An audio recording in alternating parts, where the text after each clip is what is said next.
Hello everyone. How are you guys? Welcome to my channel, Sophie Summer Vlog. Anyway guys, to this video, andito ako sa tabing dagat. Ayan o, masyadong malakas ang alon. At saka, maano yung dagat. Hindi malinaw, maitim. Oh, hindi naman maitim yung ibig sabihin. Parang galing sa ulan dagat pa. Diba? Ayan guys. So, to this video, dito tayo magpasyal-pasyal. Kasi nga, para naman maka-inhale, exhale tayo sa hanging dagat.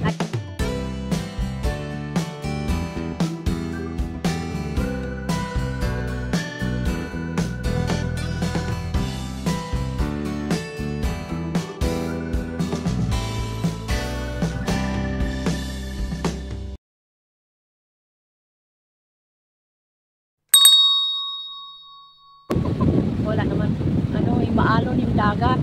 Ngayon, napaka-alon niya. Oh. Kasi nga, parang may bagyo. Iwan ko may bagyo siguro. Hindi ko pa tinano yung TV kung may bagyo ba siya. Kaya parang naisip ko rin. Kasi malakas ang hangin eh. At saka maulan kanina. Kahapon ba yun? Parang yung hangin. Parang bagyo. Ang lakas-lakas. Pero sandali lang. Hindi lang naman tumagal. Parang dumaan lang. Anyway guys, maganda talaga dito sa tabing dagat. Kasi nga, makalanghap ka ng friskong hangin na galing talaga sa dagat, na yung sabi ng doktor, kasi nga minsan nagtatanong din ako, maganda ba yung hangin ng dagat? Oo, kasi magbibigay daw yan ng vitamin sa ating katawan.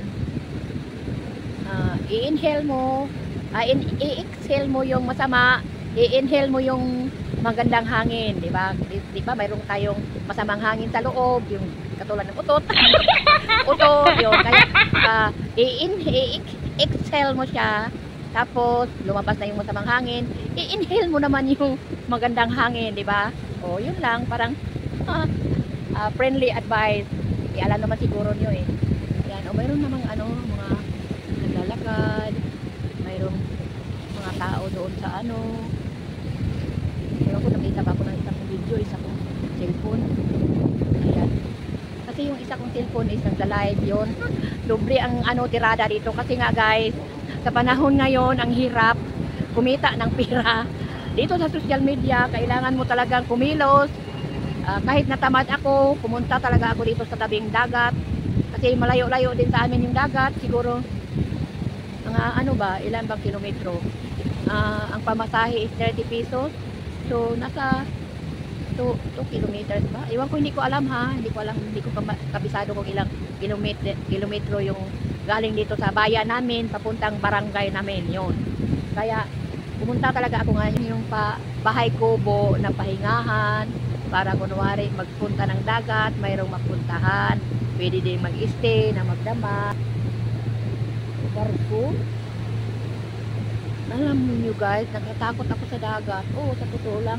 Hindi ako mahilig maligo ng dagat. Oo. Kasi nga minsan may trauma na din kasi. Pag December pala, maraming bagyo. So, wala naman yung bagyo. Pag galing kami ng Maynila, siya, yung ibig sabihin noon, mainit, wala namang bagyo, malinaw ang panahon. So, pagdating namin ng Matnog ba yun? O, Alin. Inaiwan ko ba? Bakit hindi ako masyadong So, sa madaling salita guys, pagdating namin sa ferry boat, sumakay na kami. Siguro mga 6 o'clock ng hapon. Maliwanag pa, sumakay na kami. So, doon na kami sa mga kalagitnaan. Kasi mga siguro 1 hour lang pag siya yung hindi naman maalon. Siguro more than 1 hour pag maalon. Yun. Ay naku, nagtaka man ako guys, biglang umulan. Ang lakas ng ulan, grabe. Tapos ang alon naman niya, grabe. Iyon pala siguro na namin yung bagyo na nasa lubong. Kaya yun, alam nyo guys, anong ginawa ko? Kasi nga, papunta ba ako ng Maynila o pauwi sa amin? Ay, naku, grabe na kasi matagal na yun guys eh. Parang papunta yata ako ng Maynila kasi humalik talaga ako sa lupa ng Maynila. Oo, kasi nga, parang promise ko, sabi ko makarating na ako ng lupa ng Maynila kasi nga makaapak lang ako sa lupa at makatapak lang ako, hahalik talaga ako sa lupa. Umalik talaga ako, nagtaka yung mga tao doon kasi bakit ako sumalik doon sa sa lupa, di ba? Kaya Kasi nga nag-promise ka eh, dapat yung promise mo ay tuparin, diba? Dito tayo kasi masyado malibang. Mainit pa kasi kahit ano na siya, mag-alas 5 na, mainit pa rin. Kasi nakaharap sa araw, diba? So, ngayon guys, ngayon, alam nyo, maniwala tayo hindi. Ikaw, sa pagkatao mo, binigyan tayo ni Lord ng kapangyarihan. Sa totoo lang, kung maniwala ka sa sarili mo. Sa paniniwala mo yan eh. Saan mo yan? Sa paniniwala mo talaga yan. Mabuo mo yung ano mo kung maniwala ka. Sa paniwala mo, magkatotoo ang paniwala mo. Oo, maniwala ka. Kasi nga, tapos yun, ay papunta pala kami ng Maynila kasi nga tinatapon yung mga saging. Kasi maraming kasi marami namang baba sa ferryboat. Marami ding mga karga, mga saging, mga kamuting kahoy, mga balanghoy, mga kahit ano-ano dinala doon sa Maynila. Yung parang bininta yata. So ngayon, ang ginawa, tinapon. So, biruin mo guys, paghampak, pag ng alon na, ang alon ay mas mataas pa sa niyog. Yung matakat-takat ang niyog, diba? Mas mataas pa siya. So, umiyak ako kasi nga naisip ko baka mamatay na ako. Paano na yung pamilya ko? Maliliit pa yung anak ko noon. Kasi ako nanarbaho kasi yung asawa ko may siya sa spinal ko kasi nadaganan. Kasi dati yung asawa ko ang trabaho is inter-island sa barko. Tapos nung wala na siya sa inter-island kasi parang palagi daw siya nagsusuka. Bumaba siya sa pier na lang siya at saka naging checker. Yun, tapos nagti-check siya sa mga cargos na mga sugar o di kaya bigas, yun. Tapos pumatong siya doon sa nakapile ng mga bigas kasi nga para makita niya kasi binibilang di ba checker. Binibilang, pagbilang niya doon siya pumatong siya doon. Tapos ngayon hindi alam ng nagdala ng crate, yung mga nagsasandok ng di ba na may buyot sa ibabaw na kunin mo yung isang bandol ng sugar, anuhin mo lang ng crate ba yun? Ano tawag no? Tapos diba hawakan na yun sa ibaba mo doon sa nakapile doon. Ang laman noon 30 ka sako na halo siya bigas at saka sugar. So madaling salita doon na siya nadaganan doon sa 30 na sugar. So mayroong nagsabi, uy mayroong tao doon yung chicken nakaupo.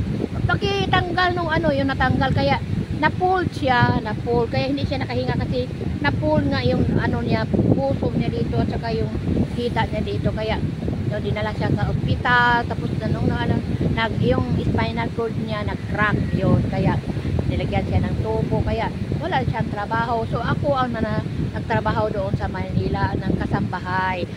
Proud naman ako kasi kasambahay is hindi naman sa mga pipitsugin lang. Yabang ha. Sa mga foreigner talaga ako kasi ko talaga yung foreigner kasi nga malaki ang sahod o nakasahod ako matagal na yun 2,000 pa nakasahod na ako ng 5,000 o biruin mo 5,000 malaking halaga na yun ba yun 2,000 nga year 2000 o diba malaking halaga na yun so yun kaya lumuwas ako ng Maynila yun tapos akala ko mamatay na ako doon kaya sabi ko Lord wag naman sa ganitong paraan Lord mamatay ako hindi pa ko gusto mamatay umiyak ako hinarap ko yung alon ay di muna umiyak muna ako tapos nung umiyak ako sabi nung matanda nagtaka ako nung matanda sabi nung matanda bakit ka umiyak sabi ko kasi natakot ako tapos baka mamaya mamatay ko bakit ka matakot hindi ka ba naniwala sa Panginoong Diyos kung naniwala ka wag kang matakot sabi baka mamatay ka lang sa kakaiyak mo so, sabi ko parang hindi na ako makahinga nga dahil sipon at saka luha naghalo-halo na siya hindi na talaga ako makahinga dahil nga ang kanang tawag ito hirapan ako huminga dahil iyak ako ng iyak sabi niya huminto ka sa pag-iyak pagdasal ka lang kasi nga sa pagdalasal walang imposible yun sinabihan ako ng matanda tapos biruin mo yung matanda lumakad para lang wala. Yung mga lalaki nga nagkimbang-kimbang kasi nga ang lakas ng alon. Siya yung matanda, ano, diretso lang ang lakad niya, parang wala lang. Kasi sino kayong matanda na yun? Tapos, yun, tapos sumarap ako ng ano, pumunta ako doon sa may dulo nung ano, sa may dulo nung barko. At parang kinakausap ko yung dagat. Sa totoo lang, maniwala kayo hindi. Kinakausap, sabi ko, uy, wag naman niyo akong patayin sa ganito lang. Oh, maawa naman kayo sa akin. Sabi ko, hindi ko pa na ano yung mga anak ko, maliliit pa sila. Paano sila? Huwag mo naman umiyak. Ako nang umiyak. Sabi ko, sinirinder ko ni Lord ang aking buhay. Sabi ko, Lord, wala akong magagawa kung iyon ang kagustuhan. Iyak na naman ako para magtima. Oh, masyado ako emosyonal. Grabe talaga. Tapos sabi ko, in the name of Jesus, sabi ko, in the name of Jesus, huminto ka, wala kang karapatan na patayin ako. Huminto ka sa pangalan ni Jesus, huminto ka, alon ka kasi gawa ka ni Satanas. Para akong timang nagsasalita, wala ako narinig, wala ako nakita ng mata ako, ako lang sa sarili ko. Tapos, biruin mo yun?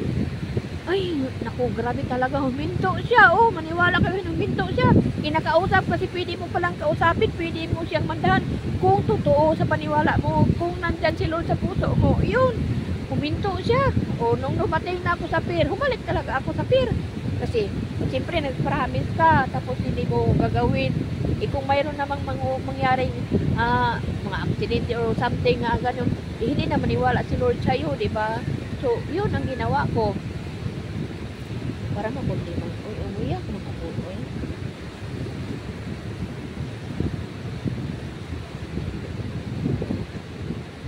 Ayun, tungkol sa ngayon, yun, nagtrabaho ako, tapos noon, nagpasalamat ako ni Lord na may pangalawang buhay ako, di ba? Share ko lang sa inyo kasi nga kung darating man sa inyo ang unos ng buhay, mayroon kayong panangga kundi si Lord. Si Lord lang paghawakan niyo, walang iba. Si Lord lang kausapin niyo, si Lord lang hingian niyo, walang iba, walang imposible sa kanya. Oo, maniwala kayo hindi kung naniwala kayo. Kasi sa paniniwala niyo magkatotoo. Lahat yung bahay ko, hiningi ko, yung sasakyan ko ng mga motor, hiningi ko lahat. Kasi nga, wala naman kami. Oo, hirap lang kami. Yung asawa ko, wala ng trabaho.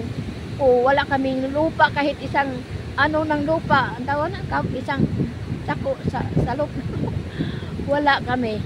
Parang, mahaba na yata yung kwento ko. So, next time na lang guys, I hope you enjoy. Na-inspire kayo sa mga kwento ko, kwentong kababalaghan, kwentong katakutan or something.